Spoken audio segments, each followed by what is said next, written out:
मित्रों, एक आपको कहानी सुनाता हूँ। एक रजक था। रजक वो होता है जो कपड़े धोने का कार्य करता है।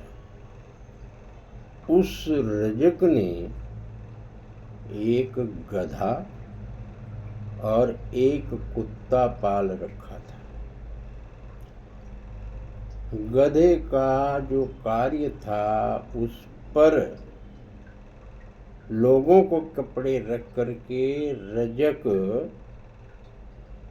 नदी के किनारे तक जाता, कुत्ता भी साथ साथ जाता और फिर कपड़े धो करके सुखा करके वो गधे के ऊपर रखता और घर आता, कुत्ता भी साथ साथ आता।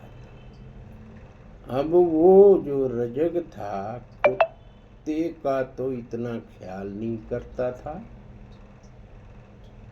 उसके खाने पीने में कोताही बरतता था, किंतु गधे की बड़ी सेवा करता था, क्योंकि गधे से उसको कमाई होती थी।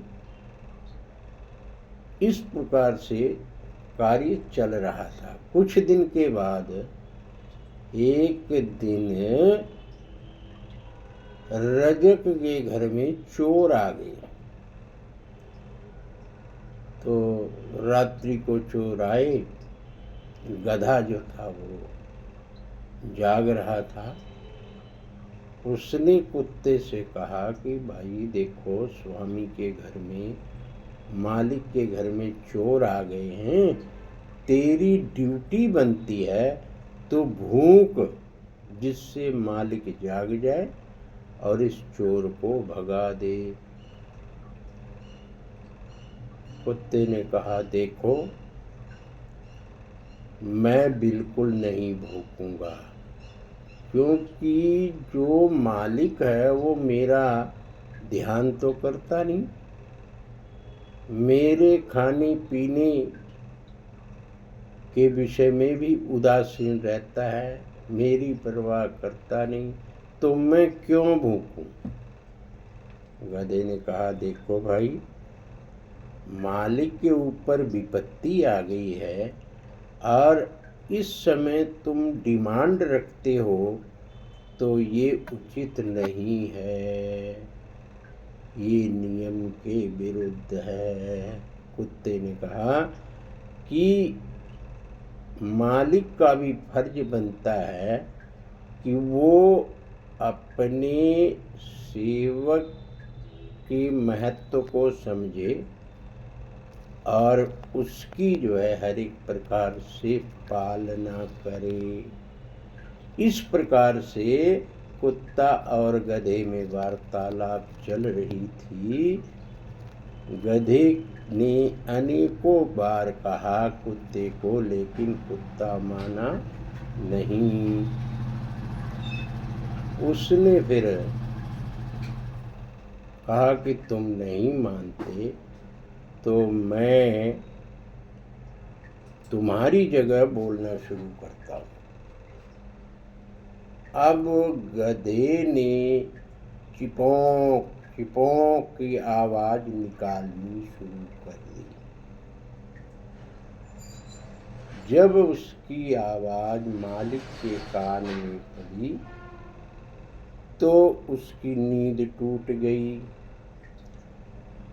और वो डंडा लेकर के आया और गधे को मार मार करके मार दिया कि तू बेसुरा इस रात में बोल रहा है, मेरी नींद टूट गई, मेरी नींद जो है टूट गई। तो इस प्रकार से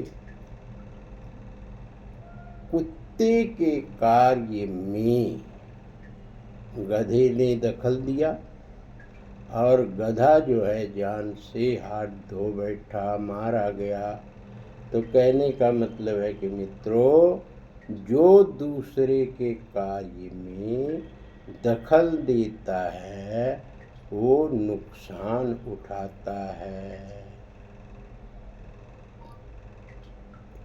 श्लोक कहा गया है, पराधिकार चर्चाम यो नरः कर्तुमिच्छति स विषीदति गात्राणि यथा रजकस्य गर्दभः। यानी दूसरे के कार्य में जो दखल देता है वो अपनी जान को गंवा बैठता है, जैसे रजक के गधे ने अपनी जान गंवा ली। तो मित्रों, दूसरे के कार्य में कभी दखल नहीं देना चाहिए, अपने अधिकार में ही रहना चाहिए। जिसको जितना अधिकार है उसी अधिकार में रहते हुए कार्य करे तो यही श्रेयस्कर होगा। बोलो सियापति रामचंद्र की जय।